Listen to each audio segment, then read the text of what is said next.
وأحسن الهدي هدي محمد المصطفى صلى الله عليه وسلم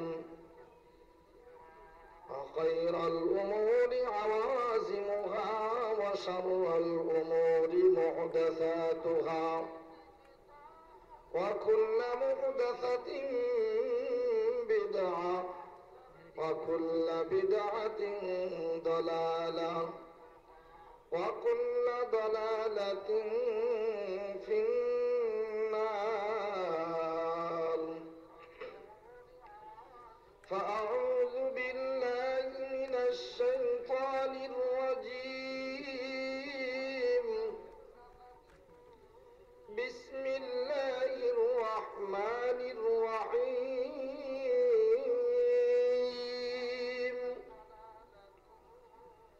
يا أيها الذين آمنوا قوا أنفسكم وأهليكم نارا. وقال تعالى: أعوذ بالله من الشيطان الرجيم. ومن يعظم شعائر الله ومن يعظم شعائر الله فإنها من تقوى القلوب. وقال سيدنا الأعظم صلى الله عليه وسلم: أشرف أمتي حملة القرآن. وقال صاحب القرآن صلى الله عليه وسلم: أدبوا أولادكم على 3 خصال: على حب نبيكم وأهل بيته وتلاوة القرآن. صدق الله مولانا العظيم وصدق رسوله النبي الكريم ونحن على ذلك لمن الشاهدين والشاكرين.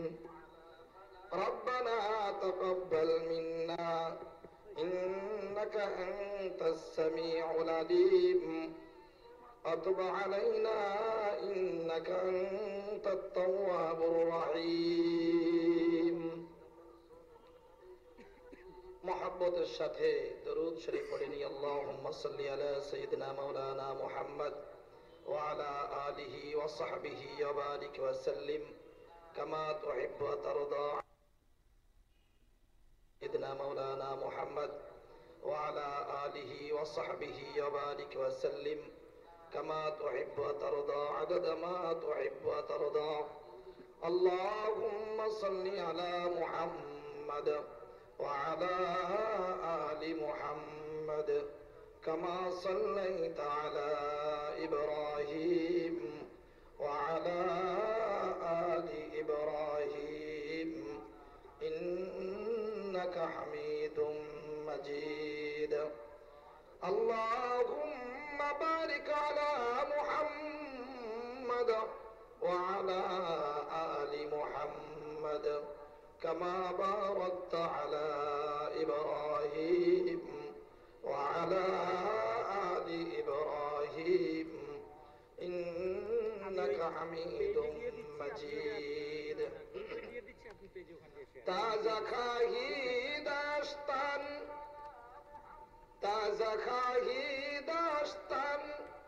गर्दा गहाए सीनारा गाह बागा बाज खानी किस्साए पारी नरा पाबंद मोहब्बत कभी आजाद नहीं है इस कैद की ऐ दिन कोई मियाद नहीं है बियादब तन्हा ना खुदरा दस्त बद बल्कि आतिश दरहमा आफाक सद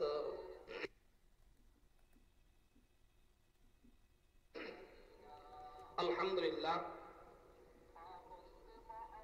বাংলাদেশের অন্যতম বিভাগ বরিশাল বিভাগীয় কওমি মাদ্রাসা ঐক্য পরিষদের উদ্যোগে আয়োজিত পঞ্চম বার্ষিক 2 দিন ব্যাপী এই মহা সম্মেলন হেমায়েতউদ্দিন ঈদগাহ ময়দানে এই কেন্দ্রীয় স্থানে 13 ডিসেম্বর 2014 20 সফর এই গুরুত্বপূর্ণ সময়ে প্রথম রজনীর আখিরি অধিবেশনের এই গুরুত্বপূর্ণ মাহফিলের সম্মানিত সভাপতি আল্লাহর কাছে সবচেয়ে বেশি দামি এবং সম্মানী সকল নবী রাসূলগণের উত্তরাধিকার আখিরি নবী শ্রেষ্ঠ নবীর মায়ার মহব্বতের মানুষ আসমানের নিচে জমিনের উপর সবচেয়ে বেশি সজ্জন ভালো ইনসান মহা ইজ্জত এবং সম্মানের অধিকারী হযরত উলামায়ে কেরাম আজিজ তালাবা বিভিন্ন বাসা থেকে গ্রাম থেকে স্থান থেকে আগত ধুলার আসনে বসা দিনদার ইমানদার মুত্তাকি পরহেজগার মুসলমান ভাই ও বন্ধুগণ পর্দার আড়ালে জাতির শ্রেষ্ঠ সম্পদ মা খাদিজার জাতি আমার মা ও বোনেরা আল্লাহ রাব্বুল আলামিনের অশেষ মেহেরবানি তার ফজল করম তার ইহসান যিনি আমাদেরকে নূরের তৈরি ফেরেশতাদের মজলিসে জান্নাতের বাগানে হক্কানি রব্বানি বুজুর্গ উলামায়ে কেরামের সুহবতে সান্নিধ্যে এই বরকতপূর্ণ মাহফিলে রহমতি বরকতি ছাউনির তলে আসবার বসবার জন্য কবুল করেছেন যিনি আমাদেরকে এই ঐতিহাসিক ঈদগাহ ময়দানে বরকতপূর্ণ রহমতের ফেরেশতা বেষ্টিত মাহফিলে আসবার বসবার জন্য কবুল করলেন ওই মালিকের দরবারে শুকর আদায় করে মহব্বতের সাথে জবান খুলে সবাই বলি আলহামদুলিল্লাহ। সম্মানিত দ্বীনী ভাই ও বন্ধুগণ, হযরত উলামায়ে কেরাম, এতক্ষণ আপনারা প্রখ্যাত বুজুর্গ এবং মুরব্বী আলেম শেখুল হাদিস অন্যতম খতিব হযরতুল আল্লাম হযরত মাওলানা রফিক আহমদ মহল্লি সাহাব দামাত বারাকাতুহুল আলিয়া আপনাদের সামনে আপনাদের এলাকার ভাষায় বোধগম্য করে সুন্দর করে তার কথাগুলো উপস্থাপন করেছেন, আম ফাহাম করে সহজ সাধ্য সবাই বুঝতে পারে। উস্তাদে মুহতারাম যেভাবে ছাত্রদেরকে বুঝিয়ে থাকেন ওইভাবে আপনাদেরকে বুঝিয়েছেন। আপনারা আমার অনেক কাছের মানুষ, আমিও আপনাদের কাছে মোটামুটি পরিচিত না হইলেও আপনাদের জন্য আলহামদুলিল্লাহ আল্লাহ তাআলা যতবার নিয়েছেন কাবার চত্বরে মাকামাতে মুতাবাররাকা, যেখানে দোয়া কবুল হয়, কমপক্ষে যারা এই উম্মতের রাহবার কুরআন সুন্নাহর মারকাজে যারা পড়েন এবং পড়ায় এবং মুতাআল্লিকিন মুহিব্বিন, এদের জন্য দোয়া করতে কখনোই ভুল হয় নাই। আলহামদুলিল্লাহ। আজকেও আমরা সবাই এই মাহফিল শেষে চোখের পানি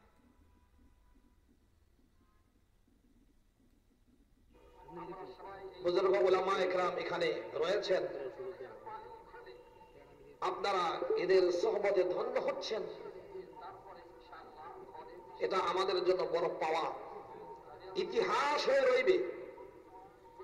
আমার ভাই হযরত মাওলানা মুফতি রফিকুল ইসলাম সাহাব হাফিজাহুল্লাহ তাআলা আপনাদের সামনে ঘোষণা করেছেন, সুন্দর করে বলেছেন দোস্তরা আমার, যে এই মাহফিল, এই মহাসমাবেশ কেন? নবীর যেমন নবুয়ত গোপন করার অধিকার নাই, নবীর জন্য, রসুলের জন্য রিসালাত আর নবুয়তের দাওয়াত প্রকাশ্যে দেয়া, মানুষকে জানিয়ে দেয়া, ইলমের খবর জানিয়ে দেয়া, এটা যেমন ফরজ, নবীদের উত্তরাধিকার যারা সত্যিকার ইলম এবং আমলের ইখলাসের চর্চা করছেন, তাদেরকে এই ইলম এবং আমলের এই খেদমতের কথাটাও জাতির সামনে দ্বীনের স্বার্থে প্রচার করা জরুরি। রাসূল আকরাম সাল্লাল্লাহু আলাইহি ওয়াসাল্লাম যখন আয়াত পেলেন, 5টি আয়াত, আসলেন বাসায়, ধীরে ধীরে অল্প অল্প বলা শুরু করলেন। 3 বছর চলল, আল্লাহ তাআলা একটি পর্যায়ে নির্দেশ প্রদান করলেন, আর গোপন নয়, ওপেন। আমাদের কওমি মাদ্রাসা যেমন এটা কোনো গোপন ঘাঁটি নয়, এটা ওপেন, কি বলেন ঠিক কিনা? আমাদের কোনো গোপন কর্মসূচি নাই। আমাদের আকাবিররা যেমন যত বড়ই শাসক হোক না কেন, যত শক্তিশালী হোক না কেন, তাদের সামনে যেমন বুক পেতে দিয়ে নিজেদের কর্মসূচি ঘোষণা করেছেন, ইংরেজদেরকে পরোয়া করেন নাই। সারা পৃথিবীতে এখনো উলামায়ে দেওবন্দ যারা যেখানে রয়েছেন, কোন গোপন কর্মসূচি নাই, সব কিছুকে ওপেন করে দিয়েছেন, কি বলেন ঠিক না ভাই আমার? আল্লাহ তাআলা তার নবী সাল্লাল্লাহু আলাইহি ওয়াসাল্লামকে বলে দিলেন, আর গোপন নয়, ওপেন। কি বললেন? আউযু বিল্লাহি মিনাশ শাইতানির রাজীম ফাসদা বিমা তু'মার ওয়া আরিদ আনিল মুশরিকিন।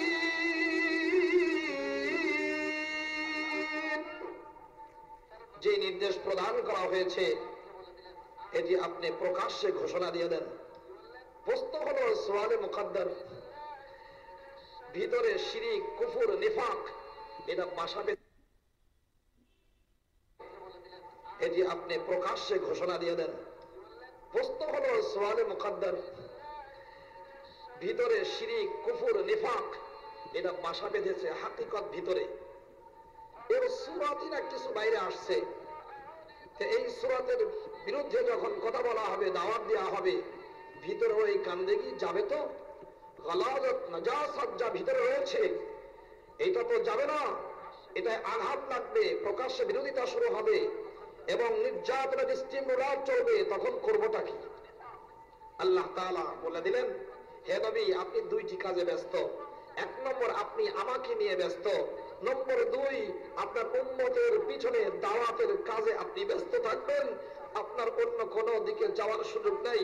ওয়া আরিদ আনিল মুশরিকিন, আল্লাহ তাআলা বলে দিয়েছেন, বিসমিল্লাহির রহমানির রহিম, ইয়া আইয়ুহাল মুযাম্মিলু কুমিল লাইলা ইল্লা কালিলা নিসফাহু আও ইনকুস মিনহু কালিলা আও জিদ আলাইহি ওয়া রাত্তিলিল কুরআনা তারতীলা। আপনি আমাকে নিয়ে ব্যস্ত, রাত ভরে দাঁড়িয়ে দাঁড়িয়ে নামাজ আদায় করেন, কোরআন কারীম সহি করে আপনি তেলাওয়াত করে আমারও শোনাবেন, আপনি আমাকে নিয়ে ব্যস্ত। আর উম্মতকে নিয়ে ব্যস্ত, আপনার উম্মতকে নিয়ে। ইয়া আইয়ুহার রাসূল বাল্লিগ মা উনজিলা ইলাইকা মির রাব্বিক, আপনার রবের পক্ষ থেকে যা অবতীর্ণ করা হয়েছে হুবহু তাই ভর করে পরিপূর্ণভাবে আপনি এর তাবলীগ করে দিবেন, পৌঁছিয়ে দিবেন, উম্মতকে এই দিকে ডাকবেন। এই জন্য বললেন যদি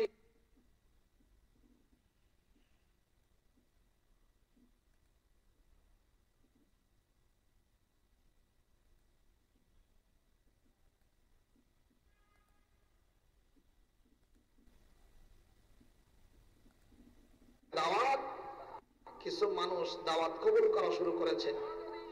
দোস্তরা আমার, এদিক দিয়ে মায়েরও শুরু হয়েছে। আল্লাহ নবী নির্দেশ প্রদান করলেন, ঠিক আছে তোমরা যাও। কোন দিকে যাবে? নির্দেশ করলেন এইদিকে যাও।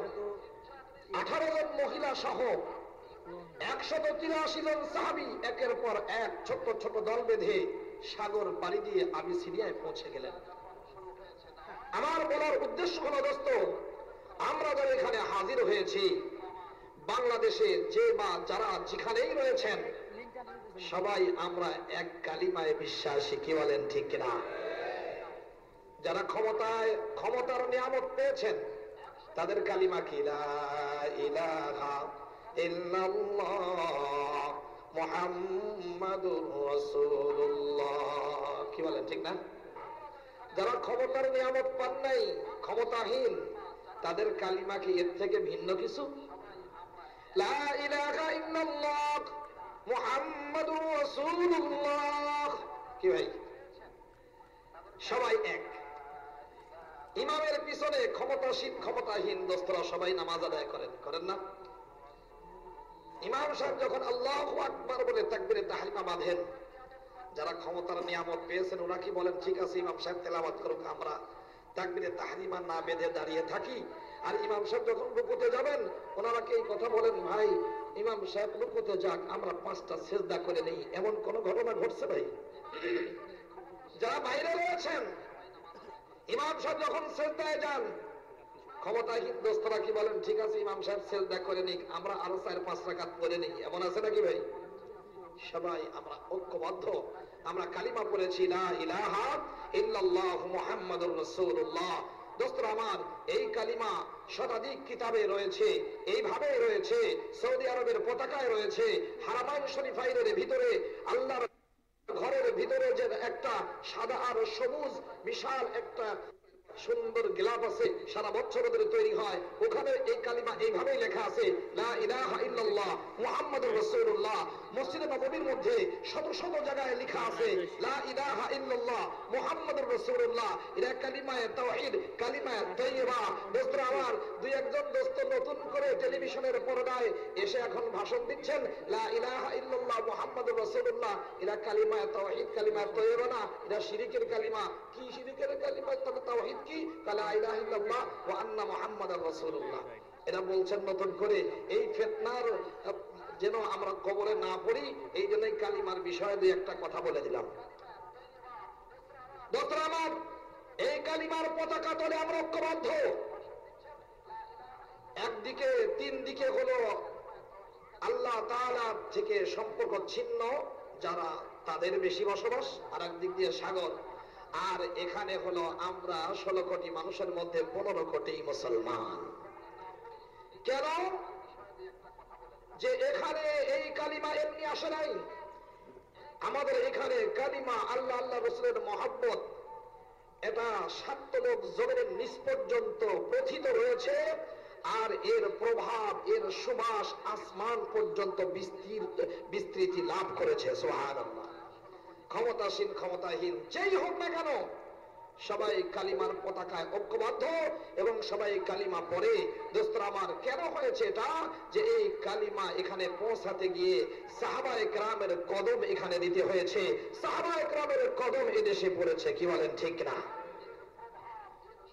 সাহাবায়ে কেরাম সেখানে গেলেন, যাওয়ার পর দাওয়াত দিচ্ছেন। কয়েকজন সাহাবী সেখান থেকে আলাদা হয়ে নৌকা একটা নিয়ে চীন হয়ে আরাকানে বঙ্গোপসাগরে পড়ছেন। বঙ্গোপসাগরে পৌঁছে হঠাৎ পার বেঁধেছে রাত্রির বেলায়। চিন্তা করলেন কি করা যায়, ঠিক আছে থাক, সকালবেলা দেখি, বাজারও তো করা দরকার। সকালবেলা দেখেন এটা একটা সাতিউল বাহার, এটা হলো 7 গ্রাম চট্টগ্রাম। এই জায়গায় সাহাবায়ে কেরাম নৌকা নিয়ে পুরাপুরি অবস্থান করছেন। সেখান থেকে আসছেন বাজার করতে। যেই জায়গায় আসছেন, যেই জায়গা দিয়ে গিয়েছেন, ওই জায়গার নাম হলো ষোলক বহর, সুলুকুল বাহার, সাগর পর্যন্ত পৌঁছার রাস্তা। চট্টগ্রামের মাঝখানে 5 লাইশ থানায় এটা অবস্থিত। ওখান থেকে সাহাবায়ে কেরাম চট্টগ্রাম হয়ে মিরসরাই, ফেনী, চৌমুহনী, নোয়াখালী, কুমিল্লা, দাউদকান্দি, সোনারগাঁ, ঢাকা, তারপরে মানিকগঞ্জ হয়ে সিরাজগঞ্জ, বগুড়া হয়ে পড়ছেন রংপুরে, সেখানে গিয়ে দাওয়াত দিয়ে কিছু মানুষকে মুসলমান যখন বানিয়েছেন, সেখানে নীলফামারীতে সেই ৬২ হিজরিতে তারা মসজিদ তৈরি করেছেন। সুবহানাল্লাহ।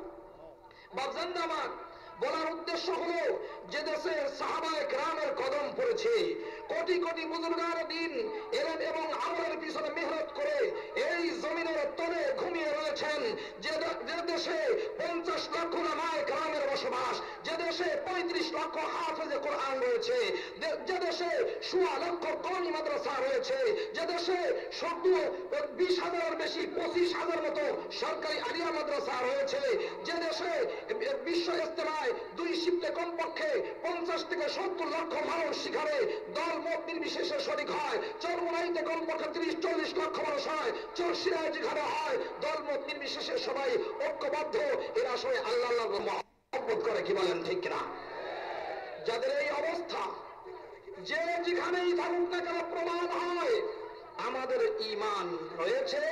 এই ঈমানের বিরুদ্ধে কেউ যদি কথা বলে, এই জাতি কখনো তাকে ছেড়ে দেয় নাই, দিবে না। কি বলেন ঠিক না? প্রমাণ স্বাধীনতার অদ্যাবধি পরেই যখন দাউদ হায়দার আল্লাহর নবীকে নিয়ে কটূক্তি করে কবিতা লিখেছে, স্বাধীনতার স্থপতি বঙ্গবন্ধু তাকে এদেশে থাকতে দেন নাই। তাসলিমা নাসরিন লজ্জা নামক বই লিখে লজ্জাহীন কাজ করে জাতির কপালে যখন কলঙ্ক টিপ দিয়েছে, বিএনপি সরকার তাকে এখান থেকে বিতরণ করতে বাধ্য হয়েছে। যখন এই সময়ে বাইরে গিয়ে তবলিগ নিয়ে, রসুল নিয়ে, হজ নিয়ে কটূক্তি করেছে, দোস্তরা তাকে আসতে দেয় নাই, কোনো না কোনো ভাবে যখন পৌঁছে গিয়েছে, থুতু আর জুতা দিয়ে তাকে জেলখানায় পাঠানো হয়েছে। প্রমাণ হয় এদেশে যে আল্লাহ রসুলকে নিয়ে খেলা করবে, কুত্তার মতো যারা আওয়াজ দিবে, যেই দলেরই হোক না কেন, এদেশে থাকলে থাকতে দেওয়া হবে না, বাইরে গেলে আসতেও দেওয়া হবে না, যদি কোনোভাবে আসে জুতা পিটা করে জেলখানায় ভরা হবে। কি বলেন ঠিক না?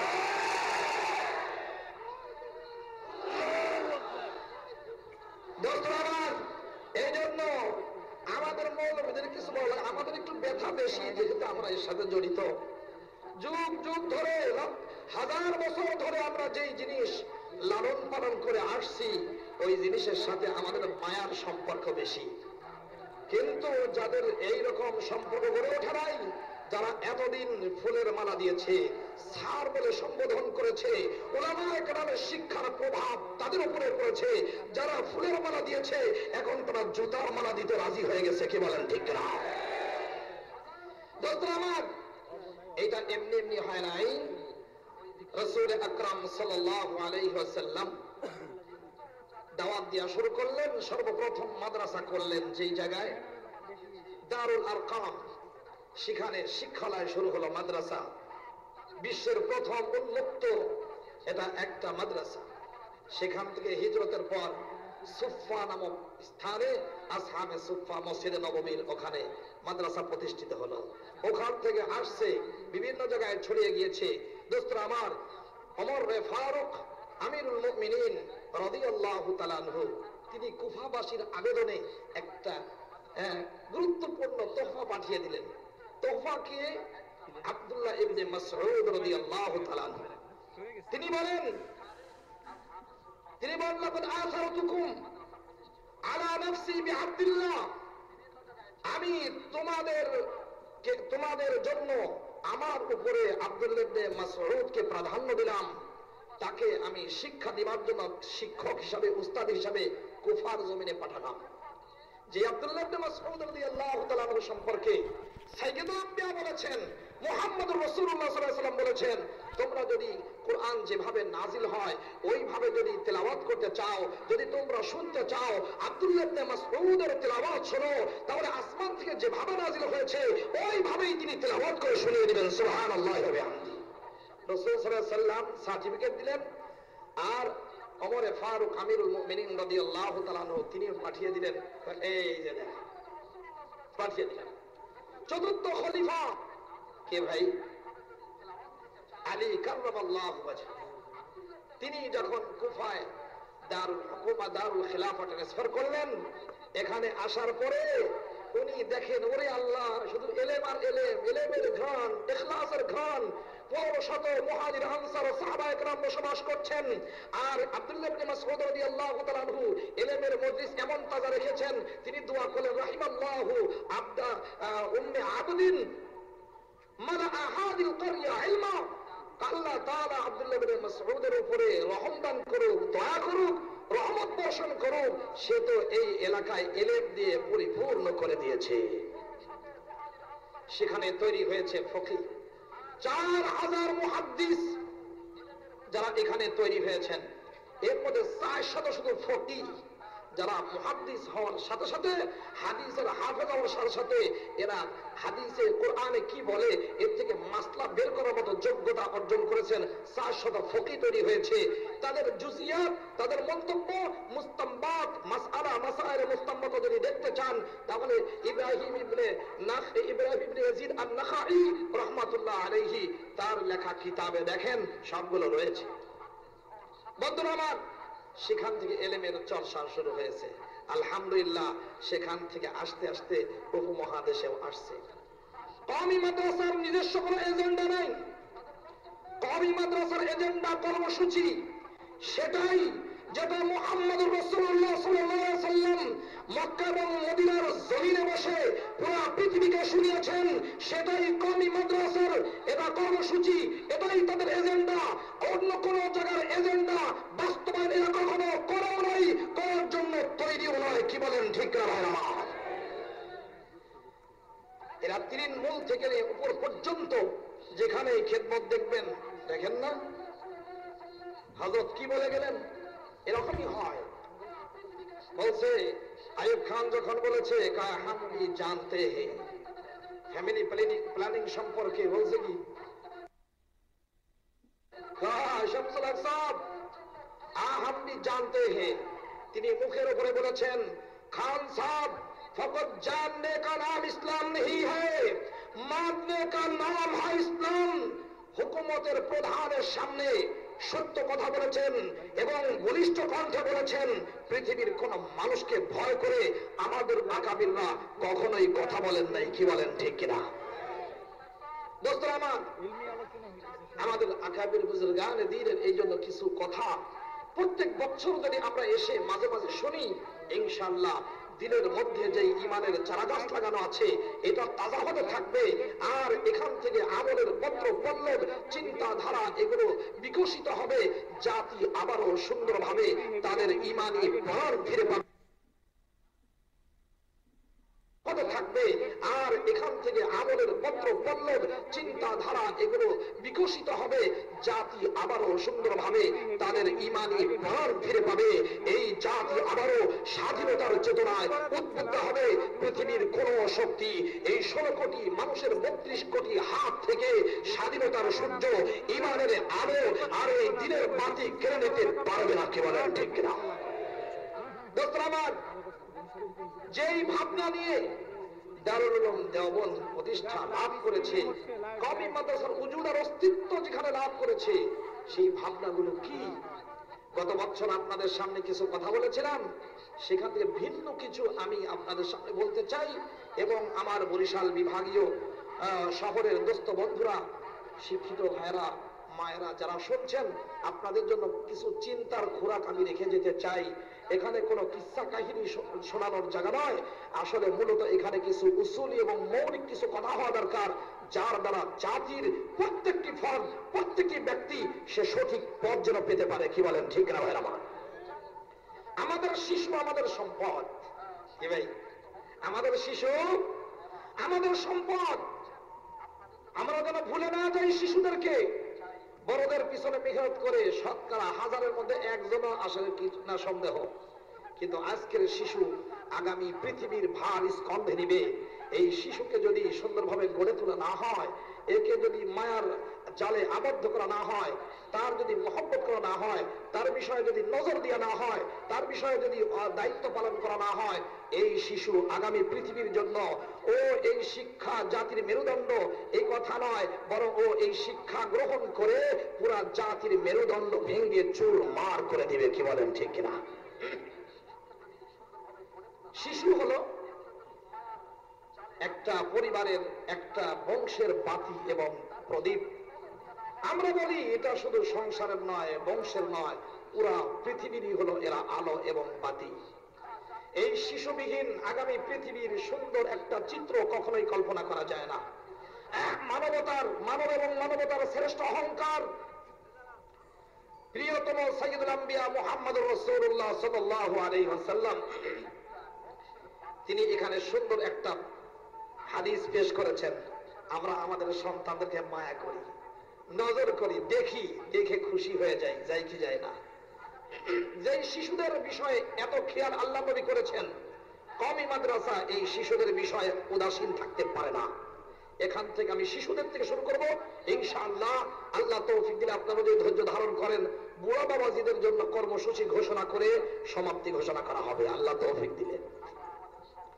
আল্লাহ নবী সাইয়্যিদুল আম্বিয়া মুহাম্মদুর রাসূলুল্লাহ সাল্লাল্লাহু আলাইহি ওয়াসাল্লাম বলেন, ও আমার উম্মতেরা, যখন কোন বাবা মামা তার শিশুর দিকে মহব্বতের নজরে তাকিয়ে খুশি হয়ে যায়, আল্লাহ নবী ফরমান ওই বাবা মার আমলনামায় একটি গোলাম আজাদ করার সওয়াব লিখে দেয়া হয়। সাহাবী জিজ্ঞাসা করেন, ইয়া রাসূলুল্লাহ, আমি যদি আমার সন্তানের দিকে 360 বার একদিন তাকায় আর খুশি হয়ে যাই, 360 বার এই জন্য বলেছেন আরবি বছর 360 দিনে হয়, তার মানে হলো ইয়া রাসূলুল্লাহ 360 বার, তার মানে এক বছরের দেখা। আমি যদি একদিনই আমার শিশুকে দেখি আর খুশি হয়ে যাই, আমার আল্লাহ রাব্বুল আলামিন কি 360টি গোলাম আজাদ করার সওয়াব দিবেন। আল্লাহ নবী জবাবে ফরমান, আল্লাহু আকবার ওয়া আওসা, আল্লাহ আরো বড়, আরো মহান। তার মানে তুমি যতবার তোমার শিশু সন্তানের দিকে তাকাবা আর খুশি হয়ে যাবা, অতগুলো গোলাম আজাদ করার সওয়াব তোমার আমলনামায় লেখা হবে। সুবহানাল্লাহ। আমরা শিশুদেরকে কোলে নিয়ে নাক লাগাই, নাকের সাথে, মুখের সাথে, মাথার সাথে, গায়ের সাথে লাগাই কি লাগাই না? লাগাই না? আল্লাহ নবী ফরমান, দেখো পৃথিবীর কোন ফুল যদি তোমরা সুখ ঘ্রাণ নাও তাহলে জান্নাতের ঘ্রাণ নেওয়া হয় না, কিন্তু যেটা রাখো রিহুল ওয়ালাদি রিহুল জান্নাহ, তোমরা যখন শিশু সন্তানের গায়ে নাক লাগাবা, নাক লাগায় যখন ঘ্রাণ নিবা, এই ঘ্রাণ নেয়া এটা জান্নাতের সুবাস নেয়ার অন্তর্গত হয়ে যাবে। সুবহানাল্লাহ। আমার জান্নাত আল্লাহ নবী নামাজ পড়ালেন, ইকামত হয়ে গেছে, যারা রাদিয়াল্লাহু তাআলা আনহার সন্তান উমামা চলে আসছেন, করে না যান, কোলে উঠতে মনে চায়, আল্লাহ নবী নিজে কাঁধের উপরে উঠিয়েছেন, সিজদায় যাবেন, রুকুতে যাবেন, ওইভাবে যদি যান তাহলে শিশু সন্তান এখন কষ্ট পায়। এই জন্য এক হাত দিয়ে ধরে নিচে রেখে তারপর রুকু সিজদা করেছেন। আল্লাহ নবী সন্তানকে, শিশু সন্তানকে এমন মহব্বতি করেছেন, আল্লাহু আকবার, কল্পনা করা যায়। আমরা তো এখন মাশাআল্লাহ বড় মুফতি সাহেব, বড় অফিসার, মন্ত্রী সাহেব, আমি বড় ধরনের পদে আছি, আমি বিশাল কাজের অধিকারী, শিশু সন্তানকে কোলে নেওয়ার মতো সুযোগ আমার নাই। মুহাম্মদুর রাসূলুল্লাহ সাল্লাল্লাহু আলাইহি ওয়াসাল্লাম যদি শিশু সন্তানকে কোলে নিয়ে আদর করতে পারেন, নামাজের মধ্যে যদি নিয়ে নামাজ আদায় করতে পারেন, আমি আপনি কি হলাম? এখন তো নতুন ফিতনা শুরু হয়েছে, আমাদের মা আর বোনেরা চাকরিতে সার্ভিস দেয়, রাজনৈতিক ময়দানে যায় এবং বিভিন্ন স্কিন টাচ কত ধরনের পোশাক আদি পরে যখন বের হয়, শিশু সন্তানকে কোলে দিলে ভাঁজ নষ্ট হয়ে যাবে, এই জন্য শিশু সন্তানকে রেখে যায়, কোলে নেয় না। 8 ঘন্টা 10 ঘন্টা যখন বাইরে থাকে, শিশু সন্তান আদর থেকে বঞ্চিত হয়, বাপ বাইরে থাকে, এই আদর আর মহব্বত মায়ার থেকে যখন বঞ্চিত হয়, এই সন্তান কাজের বুয়া মহিলার কাছে লালিত পালিত হয়, এই সন্তান বেড়ে ওঠে মায়াহীন হয়ে। এই জন্য এরা নির্দয় হয়, এরা সন্ত্রাসী আর চাঁদাবাজ আর 2 নম্বর ডাকাত চোর হয়ে বেড়ে ওঠে। কি বলেন ঠিক কিনা? আমার আল্লাহর নবী সাইয়্যিদুল আম্বিয়া মুহাম্মদুর রাসূলুল্লাহ সাল্লাল্লাহু আলাইহি ওয়াসাল্লাম মদিনার জমিনে অবস্থান করছেন। সাহাবী আসলেন, তার পুত্র সন্তান যখন তার কাছে এসেছে তিনি চুমু দিয়ে কাছে বসিয়ে দিলেন। কিছুক্ষণ পর তার কন্যা সন্তান আসছে, চুমু না দিয়ে কাছে বসিয়ে দিলেন। সাইয়্যিদুল আম্বিয়া মানবতার নবী মুহাম্মদুর রাসূলুল্লাহ সাল্লাল্লাহু আলাইহি ওয়াসাল্লাম বলেন, ইদিলু বাইনা আওলাদিকুম ওয়ালাউ ফিল কুবলা। ও সাহাবী, তুমি তোমার ছেলে এবং কন্যা, ছেলে আর মেয়ে দুইজনের মধ্যে সমতা বিধান করো, ইনসাফ করো। যদিও চুমু খাওয়ার বিষয় হয়, তুমি ছেলেকে চুমা খাইলা, মেয়েকেও তোমার চুমা ওইভাবেই দিতে হবে। সমতা বিধান করছেন। সুবহানাল্লাহ। এই শিশু সন্তান কেমন দামি! ইমাম বুখারী রাহমাতুল্লাহ আলাইহি আল আদাবুল মুফরাদের মধ্যে এনেছেন 145 নম্বর হাদিস, বিসনাদিহি সামিন, সিগারুকুম দাআমিসুল জান্নাহ। তোমাদের ছোট ছোট মাসুম বাচ্চা যারা আছে এরা হলো জান্নাতের পোকা, জান্নাতের শিশু পোকা। আল্লাহ নবী যাচ্ছেন, ছোট ছোট বাচ্চারা খেলে, ধুলা উড়ে, এক সময় ছেড়ে দাও, এই ধুলা আল্লাহ নবীর কষ্ট হয়। আল্লাহ নবী থামিয়ে দিলেন, না না, খেলতে দাও, ধুলা উড়ুক, কোনো অসুবিধা নাই। এই উড়ি করা আর ধুলা উড়ানো এটা হলো শিশুদের জন্য বসন্ত। শিশুদেরকে এইভাবে মায়া করছেন। এই শিশু সম্পর্কে আল্লাহ নবী ফরমান, ইদা মাতাল ইনসানু ইনকাতা আনহু আমালুহু ইল্লা আন সালাত, আন সাদাকাতিন জারিয়া আও ইলমিন ইনতাফাউ বি আও ওয়ালাদিন সালিহিন ইয়াদউ লা। যখন তোমরা মারা যাবা, যখন মানুষ দুনিয়া থেকে চলে যায়, বাহ্যিক সকল আমলের দরজা বন্ধ হয়ে যায়, কিন্তু কবর পর্যন্ত কমপক্ষে 3টি পাইপলাইন ওখানে সওয়াব যাওয়ার জন্য চালু রয়ে যায়। সদকা জারিয়া, উপকারী ইলম। 3 নম্বর কি? আওয়ালাদিন সালিহিন ইয়াদউনা, নেককার সন্তান যে দোয়া করে। বাপ মা আগে চলে যাবে, নিয়ম তো এটাই, বাপ মা আগে চলে যায়, মুরব্বীরা আগে চলে যায়। এই সন্তান যখন দোয়া করে, কোন নেকামল করে, এর একটা অংশ বাপ মার কবরে আখিরাতের অ্যাকাউন্টে জমা হতে থাকে। সুবহানাল্লাহি ওয়া বিহামদিহি।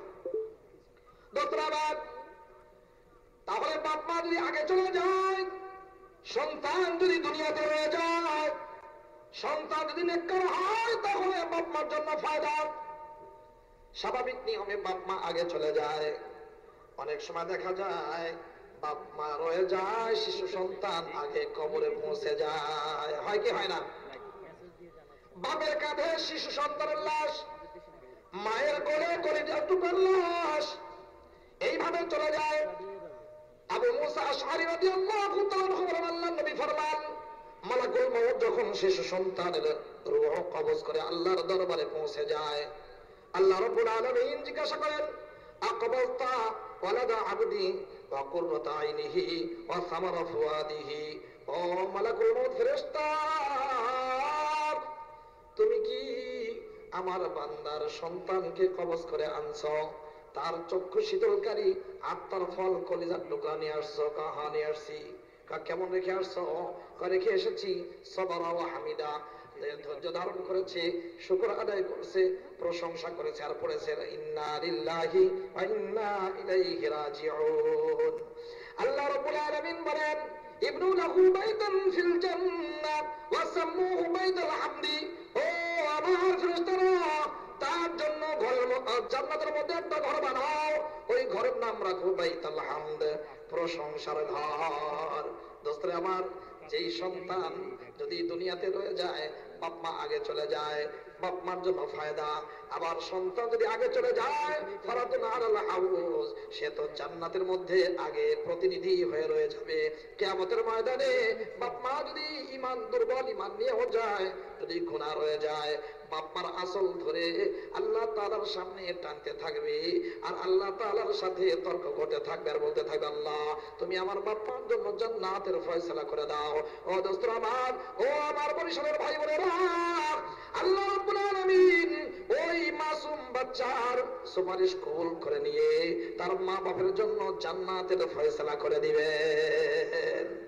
দোস্ত আমার, তাহলে শিশু সন্তান এরা আত্মার ফল, চক্ষু শীতলকারী, এরা জান্নাতের শিশু পোকা, এরা হলো আমাদের সবচেয়ে আদরের, এরা হলো বসন্ত। দেখেন এই শিশু সন্তানকে নেককার বানানোর কথা মুহাম্মদুর রাসূলুল্লাহ সাল্লাল্লাহু আলাইহি ওয়াসাল্লাম বলেছেন। নেককার সন্তান আর ওয়ালাদিন সালিহিন, সন্তান নেক হওয়া জরুরি। ছেলে বা মেয়ে এর মধ্যে পার্থক্য করেন নাই। হাকিম মুহাম্মদ আশরাফ আলী থানভী রহমাতুল্লাহ আলাইহি উর্দুতে লিখেছেন, আর এই কথাটা শাইখুল ইসলাম আল্লামা তকিসমানি সাহাব দামাত বারাকাতুহুল আলিয়া আরবিতে আনছেন তাকমিলা ফাতহুল মুলহিমের মধ্যে। দেখেন, ইন্নান নবিয়্য সাল্লাল্লাহু আলাইহি ওয়াসাল্লাম ইউহাফিজুল মুমিনিনা আলা আন ইউআদ্দিবু আওলাদাহুম, আল্লাহর নবী মুমিনদেরকে, ঈমানদারদেরকে উদ্বুদ্ধ করেছেন তারা যেন তাদের সন্তানদেরকে মানুষ বানায়, শিষ্টাচার শিখায়, সত্যিকার নেককার বানায়। দেখেন, তাহলে ছেলে বা মেয়ে হোক এর মধ্যে কোনো ডিফারেন্স নাই, নেককার হতে হবে, এটা জরুরি। নেককার হওয়ার ক্ষেত্রে, তাকওয়ার ক্ষেত্রে, পরহেজগারের ক্ষেত্রে, এই বিভিন্ন বিষয়ে আল্লাহ তাআলার নবী ছেলে আর মেয়ের মধ্যে কোনো পার্থক্য করেন নাই। তাহলে সমতা ইসলামে আগেও ছিল, এখনো আছে, ভবিষ্যতেও থাকবে। জাতিসংঘ কয়েকদিন আগেই না এইটা প্রচলন করেছে, জেন্ডার এজেন্ডা কি নাম দিয়ে এখন পুরুষ মহিলা সমান। সমস্ত যারা 1450 বছর আগে মুহাম্মদ রাসূলুল্লাহ সাল্লাল্লাহু আলাইহি ওয়াসাল্লাম দিয়েছেন, তো কোন থেকে 60 বছর আগে নিয়েছে, ইসলামের ঘরের থেকে চুরি করে নিয়েছে। কি বলেন ঠিক কিনা? যারা বুদ্ধিমান এরা চোরদের কথা শুনতে পারে না। ইসলাম তো হলো সভ্যতার রাজ ভান্ডার, রাজ ভান্ডার রেখে চোরদের চুরি করা কোনো কথা, কোনো কিছু মুসলমানরা বাস্তবায়ন করতে পারে না। কি বলেন ঠিক না ভাই আমার? এরা এখন সমতার স্লোগান দিয়ে বেলন সভ্যতার বাতিঘর জাতিসংঘের পক্ষ থেকে দেয়া কর্মসূচি পালন করে স্লোগান দিয়ে বায়ু দূষণ করে। বায়ু দূষণ হচ্ছে, এর দ্বারা কাজের কাজ কিছুই হচ্ছে না। কি বলেন ঠিক না ভাইরা? এখানেই ইসলামিক দৃষ্টিভঙ্গি, শরীয়তের দৃষ্টিভঙ্গি আর আমার আপনার দৃষ্টিভঙ্গির মধ্যে আসমান জমিন ডিফারেন্স। সন্তানেরা এরা হলো আত্মার ফল, চক্ষু শীতলকারী, এরা হলো আমাদের আখিরাতের দুনিয়ার সম্পদ। আর আমাদের দৃষ্টিভঙ্গি হলো সন্তান এরা হলো আমাদের দুনিয়ায় টাকা কামাইয়ের একটা হাতিয়ার। যে যেভাবেই বলুক, কথা এখানেই এসে ঠেকবে, এরা হলো টাকা কামাইয়ের হাতিয়ার। টাকা কামাইয়ের যেহেতু হাতিয়ার, যা এখন ইনভেস্ট করবে এটা হলো ব্যবসায় লগ্নি করা হচ্ছে, ব্যবসায় এটা লাগানো হচ্ছে, উসুল করে দিবে পরবর্তীতে। এখন দৃষ্টিভঙ্গি যদি পাল্টে গেছে, এই জন্য ছেলেদেরকে বেশি মূল্যায়ন করে। কেন? ছেলেরা লেখাপড়া শিখে চাকরি করবে, চাকরি করে বাবার সংসারে আনবে, এই জন্য ছেলেদেরকে মূল্যায়ন বেশি করে। মেয়ে 1 নম্বর চাকরি বেশি করবে না, এর চাকরি হয় না, আর যদি হয়ও অল্প কামাই করে। আর অল্প কামাই যদি করেও যাই কামাই করুক, এরা বাপের সংসারে আনে না, নয় স্বামীর সংসারে দেয়, অথবা লিপস্টিক পেপিস্টিক কিনতেই সর্বনাশ করে ফেলে। কি বলেন ঠিক কিনা? যেহেতু বিষয়টা এমন হয়ে গেছে, এই জন্য যতই টানাটানি করুক, যতই আইন করুক, ছেলে আর মেয়ে, নারী আর পুরুষ এক করতে পারছে না। কিয়ামত পর্যন্ত এই ধারণা আর এই আকীদা বিশ্বাস আর এই ধরনের মানসিকতা পোষণ করে কখনোই এক করা যাবে না। কি বলেন ঠিক না ভাই আমার? তাহলে এই সন্তানদেরকে কি করতে হবে? কি পড়াবো? কোথায় পড়াবো? সাইয়্যিদুল আম্বিয়া বলেন কি? দেখেন না, আল্লাহ নবী ফরমান, আদিবু আওলাদাকুম আলা সালাসি খিসাল আলা হুব্বি নবিয়িকুম ওয়া আহলি বাইতিহি ওয়া তিলাওয়াতিল কুরআন। আল্লাহ নবী ফরমান, ও আমার উম্মতরা, তোমরা তোমাদের সন্তানদেরকে আদব শিক্ষা দাও। আদব শিক্ষা দাও। কেমনে শিক্ষা দিবা?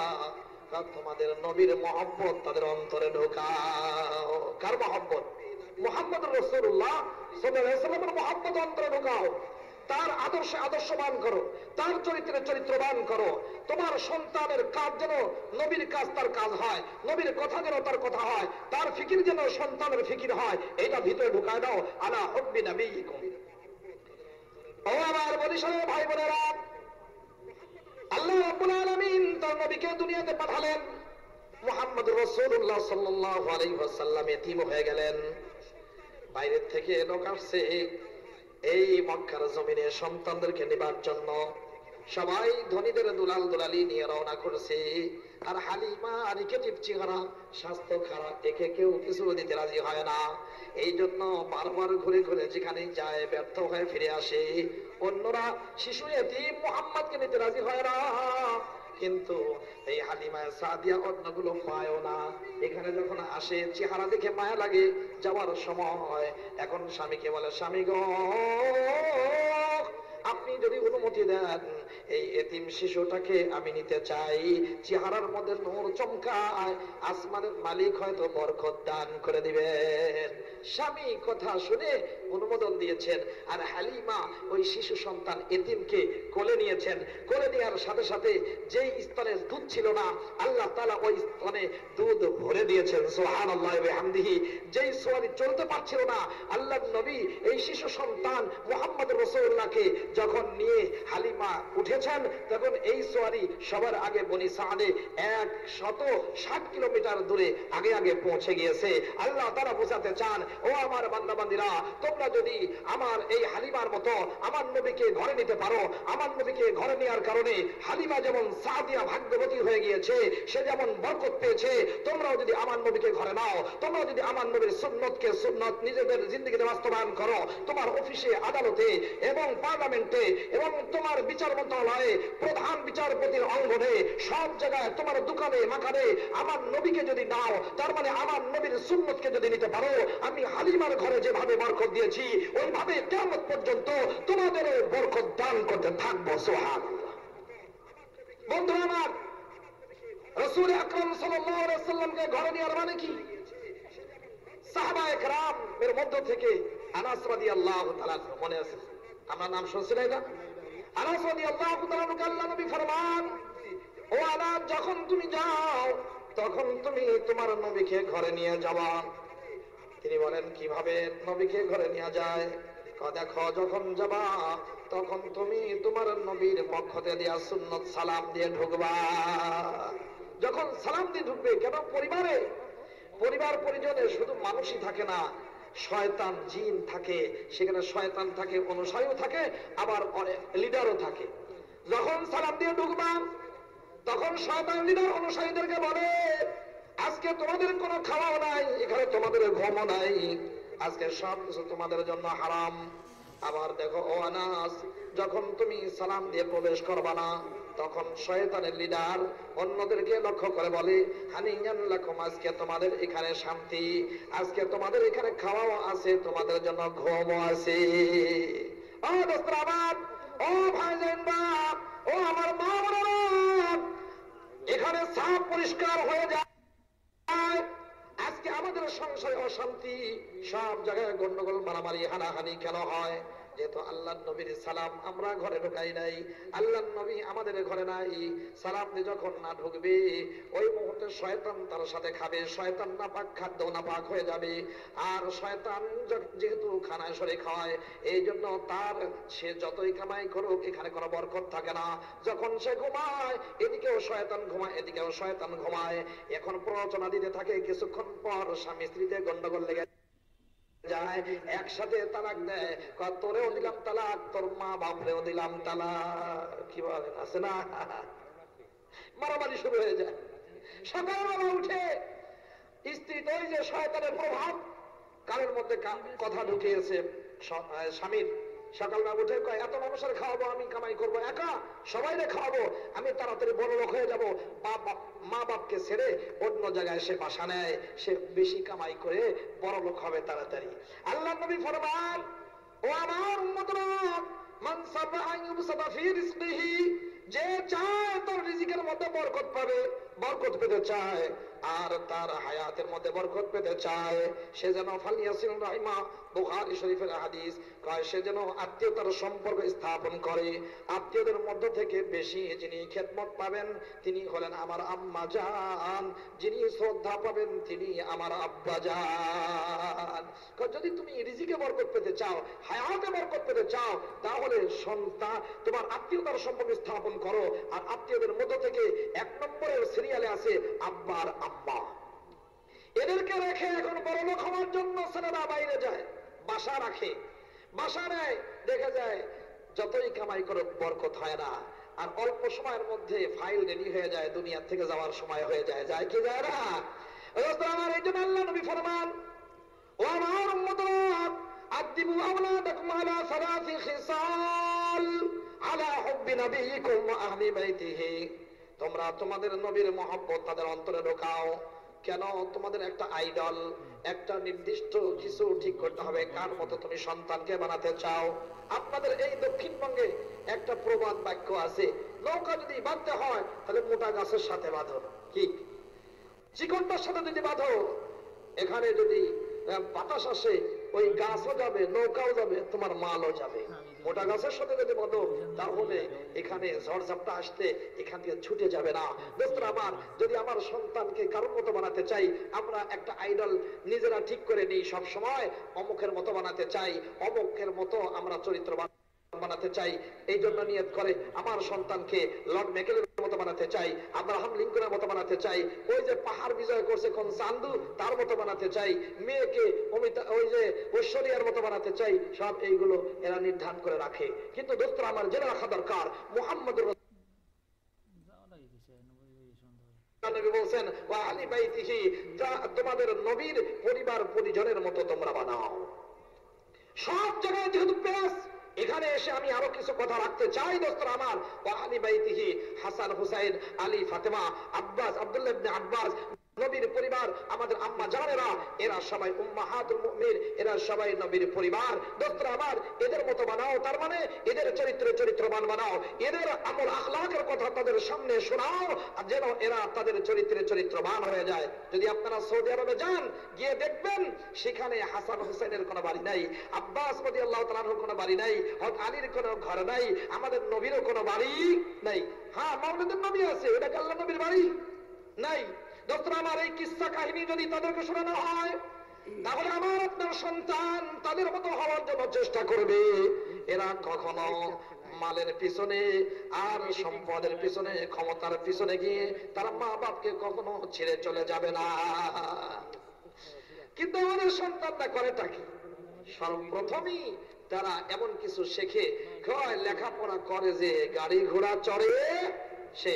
এখন লেখাপড়া করছে, ম্যাট্রিক পাস করছে, আইএ পাস, এমএ পাস, আরো অনেক কিছু পাস করার পরে দেখে গাড়িও নাই ঘোড়াও নাই। কিরে বললাম ছোট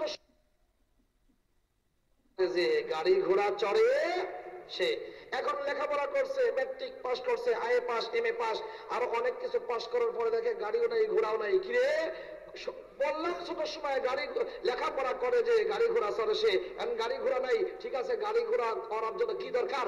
গাড়ি ছিনতাই কর। ঠিক আছে, অমুকের জমি দখল কর। ঢাকা শহরে একজন হিন্দুর বাড়ি পুরোটা দখল করে অফিস বানায় দে, যা করে খুদায়। যেহেতু বর্ষাইটা আমরা কেমন বানাবো সন্তানদেরকে? এই জন্য হাসান হুসাইন সহ সাহাবায়ে কেরামের চরিত্রে চরিত্রবান যেন হয়, এই জন্য তাদেরকে শিক্ষা দিতে হবে। দোস্তরা আমার, হাসান হুসাইন রাদিয়াল্লাহু তাআলা আনহুমা দেখেন খেলতেছে, বুড়া মেয়ে একজন এখানে ওযু করে, ওযু সুন্নাত মোতাবেক হয় নাই, নামাজ আদায় করে, নামাজের সুন্নাত মোতাবেক হয় নাই। ভালো করে বুঝেন, কিন্তু খুব জোরই কথা আসতেছে। ও দোস্তরা আমার, খেলার ফাঁকে সব দেখে ফেলেছেন। যখন নামাজ শেষ হয়ে গিয়েছে, হাসান হুসাইন রাদিয়াল্লাহু তাআলা এসে বলে, বুড়া মিয়া, আপনি বুড়া মিয়া অনেক বয়স, অনেক কিছু শিখেছেন, আমাদের এইরকম শেখার সুযোগ তেমন হয় নাই। আমরা দুই ভাই ওযু করি, আপনি একটু ওযুটা দেখায় দেন, আমাদের ওযুটা সুন্দরভাবে রাসূলের সুন্নাত মোতাবেক হয় কিনা দেখে দেন। সুন্দরভাবে দুই হাতের কবজি সহ তিনবার ধোয়া কি সুন্নাত না? তিনবার ধোয়া কি সুন্নাত। তারপরে গালের মধ্যে তিনবার পানি নিয়ে কুলি করা কি, নাকের মধ্যে তিনবার পানি নিয়ে পুরা চেহারা তিনবার ধোয়া কি, একবার মাম্মাত শাহ, যেখান থেকে চুল ওঠে থুতনির নিচ পর্যন্ত, এক কানের লতি থেকে আরেক কানের লতি পর্যন্ত পুরাটা ধোয়া, তিনবার ধোয়া কি। আর দুই হাতের কনুই সহ তিনবার ধোয়া সুন্নাত, একবার পুরা মাথা মাসে করা সুন্নাত কি ভাই। তারপরে দুই পা টাকনু সহ ধৌত করা তিনবার ধোয়া, আঙ্গুলগুলো খিলাল করা মুস্তাহাব। আমাদের মক্তবের ছেলেরা এটা পড়ে কি পড়ে না, জানে কি জানে না বলেন? দোস্তরা আমার, এখন সুন্দর করে ওযু যখন করছে, ওই বুড়া মিয়া বলে রাআইতু রাসূলুল্লাহি সাল্লাল্লাহু আলাইহি ওয়াসাল্লাম ইয়াতাওয়াজ্জু হাকাযা। ও বাজার, তোমরা যেইভাবে ওযু করেছো এইভাবে আমি রাসূল আকরাম সাল্লাল্লাহু আলাইহি ওয়াসাল্লামকে ওযু করতে দেখেছি। আমি একটু নামাজ পড়ে দেখাই আল্লাহর নবী কিভাবে নামাজ আদায় করেছেন। যখন এই বুড়া আঙ্গুলের মাথা কানের লতি বরাবর না, আর এক হাদিস আছে কান পর্যন্ত তিনটি। এখন যদি এইরকম করে তুলি, এরকম করে বাঁধি, বুঝলেন, সাপোজ যদি এইভাবে বাঁধলাম, তাহলে এক হাদিস এর উপরে আমল হইলো, দুইটা ছেড়ে দেওয়া হলো। আচ্ছা, এইটা করলে ভালো হয় না এমন ভাবে হাত তুলবো যেন তিনটা হাদিসের উপরে আমল হয়ে যায়? কোনটা করলে ভালো হয় বলেন তো?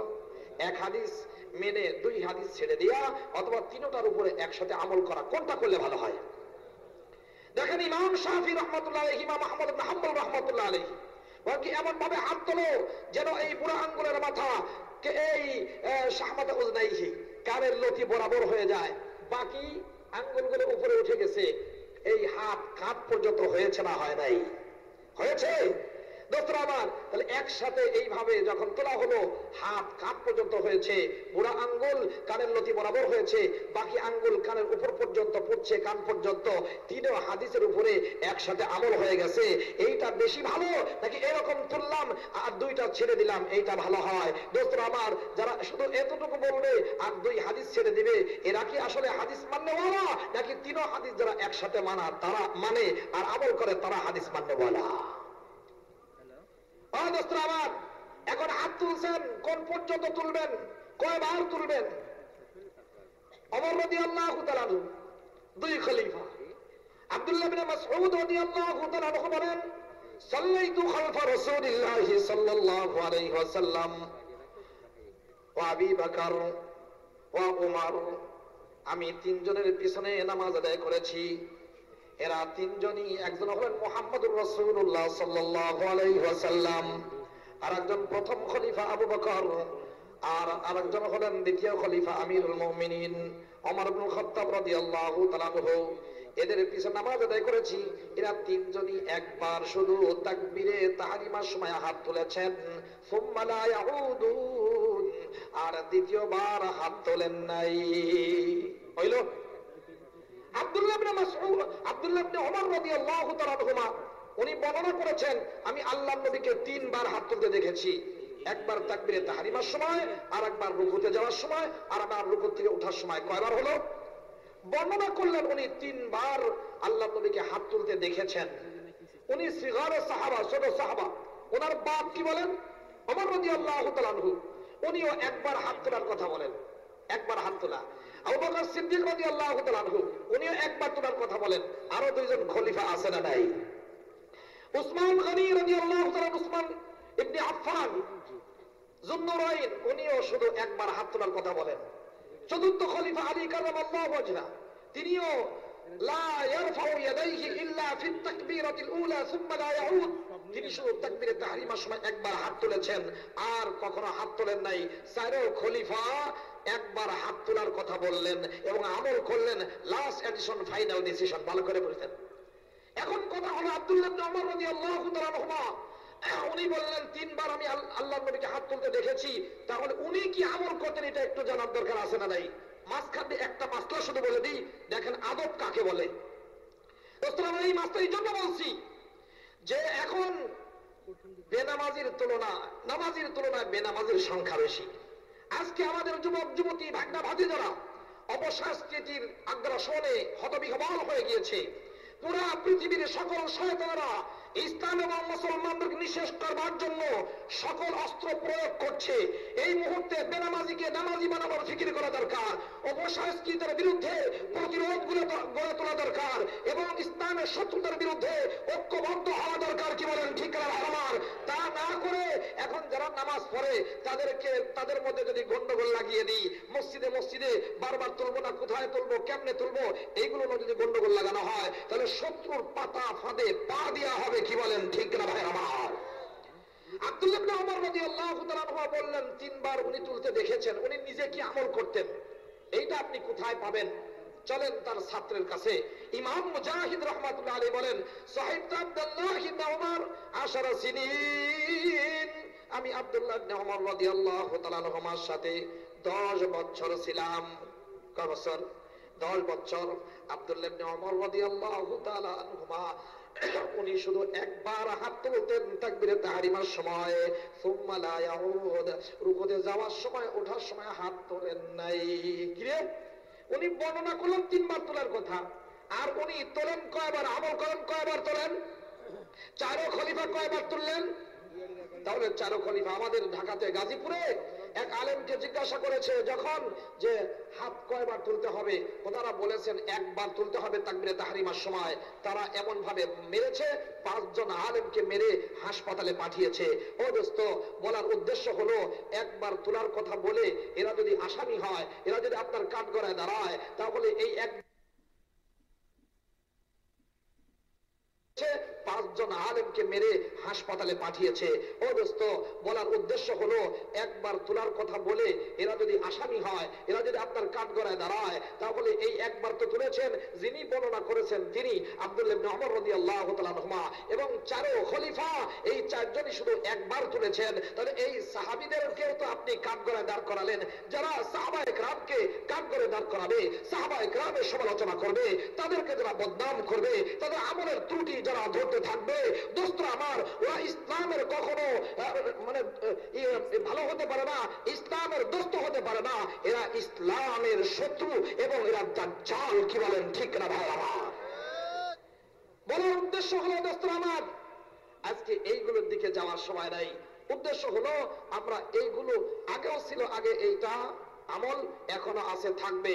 এইগুলো কখনো গন্ডগোলের কারণ বানানো যাবে না। আল্লাহর মেহেরবানি, এ বিষয়ে কিতাব লেখা আছে। সালাতুর রাসূলুল্লাহি ওয়াদাবা আলাইহা, আমার আগে যিনি বয়ান করেন তাকে আমি হাদিয়া দিয়েছি। আল্লাহর নবী কিভাবে নামাজ পড়তেন, মা'আদ দালাইল, দলিল সহ, একবারে হাদিস সহ দিয়ে দেওয়া হয়েছে। আপনারা নিতে পারবেন, যাওয়ার সময় ঘেটে হয়তো পেতে পারেন ইনশাআল্লাহ। দোস্তরা আমার, হাসান হুসাইন রাদিয়াল্লাহু তাআলা আনহুমা যখন এরকম সুন্দর করে নামাজ পড়া দেখাইলেন, এখন বুড়া মিয়া বলে, রাআইতু রাসূলুল্লাহি সাল্লাল্লাহু আলাইহি ওয়াসাল্লাম ইউসাল্লি হাকাদা, আল্লাহর নবীকে আমি এইভাবেই নামাজ পড়তে দেখেছি। আল্লাহর নবী এইভাবেই নামাজ পড়েছেন, আমার ভুল, তোমাদের কোনো ভুল নাই। আদব এরা শিখছেন, আদব দেখিয়েছেন। সর্বপ্রথমে যদি এসে বলতেন, এই বুড়া মিয়া, দাড়ি পেকে গেছে মিয়া, তুমি ওযু জানো না, নামাজ জানো না, এই কথা বললেই বুড়া মিয়া বলতেন, এই তুমি ছোট পিচ্চি মানুষ, জানো কি মিয়া, নাক টিপলে দুধ পরে, বেয়াদব কোথাকার। তাহলে বেয়াদব বলে গালি দেওয়া হতো। কিন্তু দেখেন হাসান হুসাইন রাদিয়াল্লাহু তাআলা আনহুমা কিভাবে শুধু আদব দেখিয়েছেন। নম্বর 3, ওয়া তিলাওয়াতিল কুরআন ওয়া মা'র মুদরাত, তোমরা তোমাদের বাচ্চাদেরকে কোরআনে কারিমের তেলাওয়াত শিখাও। কি শিখাও? কোরআনে কারিমের তেলাওয়াত শিখাও। আজকে আমরা কোরআনে কারিমের তেলাওয়াত শিখাচ্ছি না। আজকে হচ্ছে কি, যখন আপনারা আযানের সময় উঠবেন, দেখবেন পাশের ঘরে ঠক ঠক ঠক ঠক আওয়াজ হয়। ভালো করে বুঝেন কান দিয়ে, এটাই হলো মূল আজকে বয়ানের একবারে মূল বিষয়। যখন কিরা আওয়াজ হয়, নাস্তা তৈরি করে, নাস্তা তৈরি করে বাচ্চার মুখের মধ্যে এই দিক দিয়ে দেয় আর এক দিক দিয়ে বের হয়ে যায়। কেন? ঘুম ভাঙে নাই। কি হয় নাই?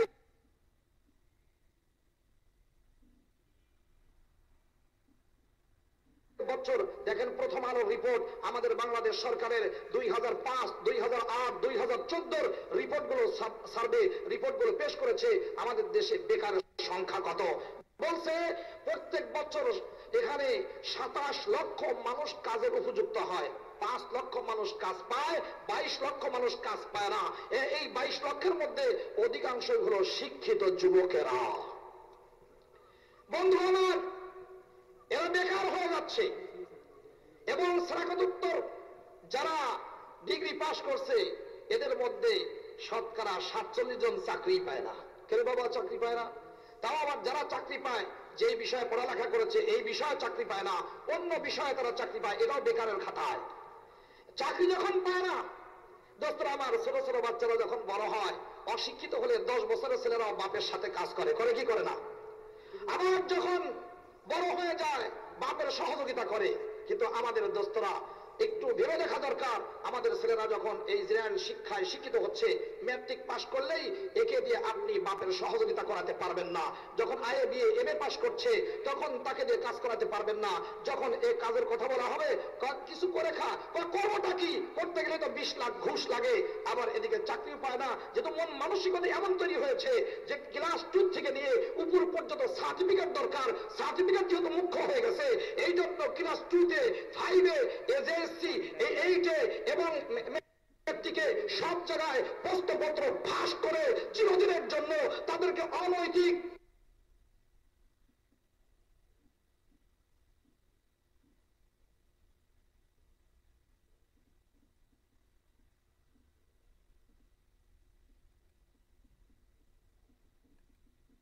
চোর আর বাটপার বানানো হচ্ছে। কি বলেন ঠিক না?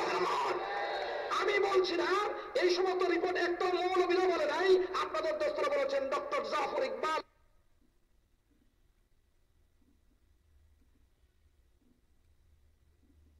ছোট সময় যখন এরা প্রশ্নপত্র ফাঁস করা দেখছে, এগুলো যখন অনৈতিক দেখছে, এরা সত্যি ভবিষ্যতে অনৈতিকতার সয়লাবে গা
ভাতিজারা আমাদের সুসন্তানেরা করছে নাকি করছে না? 29 অক্টোবরের প্রথম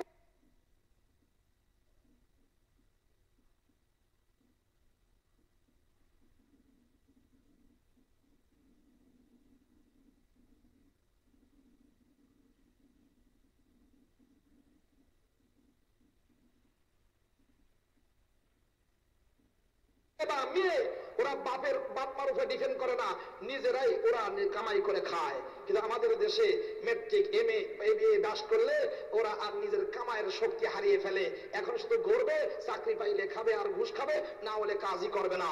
আবার দেখেন জাপানে যান, আমরা যখন বিদেশে গিয়েছি, ছোট ছোট বাচ্চারা যারা প্লে গ্রুপে পড়ে, ওরা নিজেদের কাপড় চোপড় ধোয়া শেখে এবং পরিবেশ সুন্দর করে ঝাড়ু দিয়া শেখে, এবং কি ক্লাস 2 এর ছাত্র ছাত্রীরা পুরো নাস্তা পাকানো, খানা পাকানো, এগুলো স্কুলে তাদের শিক্ষা দেওয়া হয়। তার মানে ক্লাস 2 এর ছাত্র ছাত্রীরা নিজের কাপড় চোপড় ধোয়া শেখে, ল্যাট্রিন পরিষ্কার করা শেখে, সেহেন পরিষ্কার করা শেখে, পরিবেশ সুন্দর রাখা শেখে, নাস্তা পাকানো শেখে।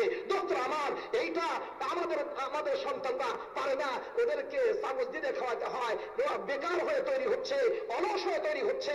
দোস্তরা আমার, যদি এই ছোট ছোট মাসুম বাচ্চারা কোনো জায়গায় ভালো কিছু শেখে, উন্নত বিশ্বের সাথে তাল মিলিয়ে যারা ছোট সময় ল্যাট্রিন পরিষ্কার করা শেখে, নিজের বাপ মার খেদমত করা শেখে, কাপড় ধোয়া শেখে এবং নিজের রাস্তা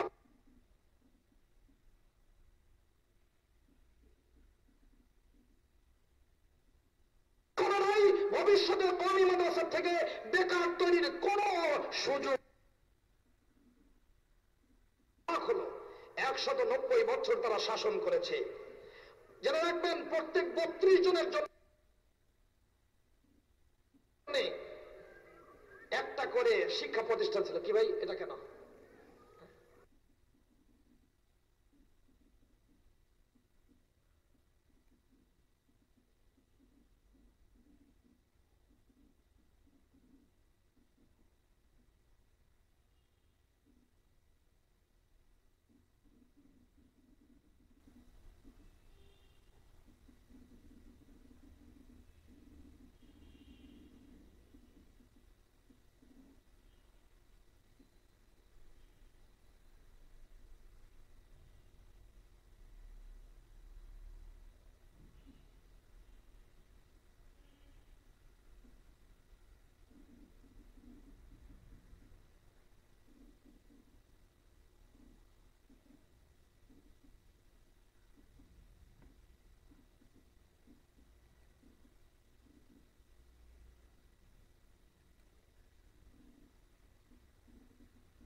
যুবতীরা একসাথে বসে বসে ফাইন করে তোমাদের সমস্যার সমাধান তোমরা করবা, তবে প্রেম করো, হাত ধরে চলে যাবা না। প্রেম করতে পারবা, হাত ধরে চলে যেতে পারবা না। আমি আমার দোস্তদেরকে বলতে চাই, আহা, প্রেম করবে, একসাথে চলবে, হাত ধরে চলবে, আর একসাথে সমস্যার সমাধানের জন্য আলাপ আলোচনা করবে, হাত ধরে চলে যাবে না। আপনারা ঠিক